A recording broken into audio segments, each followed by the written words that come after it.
So today, still on African Renaissance, we are looking at Liberia, which capital is in Monrovia.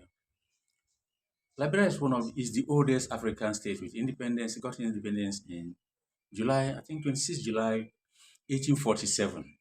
I know you will say, wow, it is indeed an old nation state in Africa. Yes, it is expected to be one of the most developed. Yes, if development is by age. Okay, let's take it from there. The population is between 5.7 to 6 million people in size. Yeah, and they are practicing constitutional presidential democracy with the president serving as the head of state and head of government. The president of Liberia is President Joseph Boakai. He mounted the throne in the year 2024 and continued from where the predecessor stopped. Yes, Liberia's currency is Liberia dollar. Liberia dollar is not that strong. Yes, but it's, as a matter of fact, a currency to reckon with.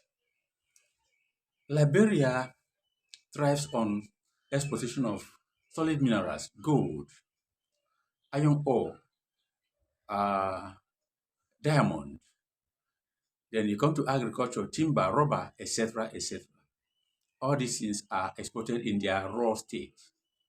No value addition, no refinement, no nothing.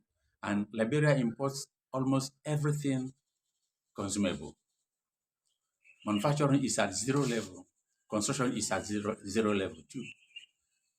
Yes, the youth unemployment rate is between 9 and 10%. And the external and internal debt stood between 3.5 billion US dollars, around 3.5 billion US dollars. You may think it's not large, but when you x-ray it vis-a-vis the population, you see that it is quite a heavy load that might be affecting the value of Liberian dollar. That is why you see inflation is quite high and there isn't much development in Liberia. Liberia is living life just as normal. No one is craving for anything so special like having a long-term planning for development of this millennium goal, this or that. It does not concern them. One would have thought that by now Liberia would have developed beyond every other nation state in Africa because it is the oldest independent state, having come from secured independence from, people who returned from America. They are the ones there. You understand what I mean?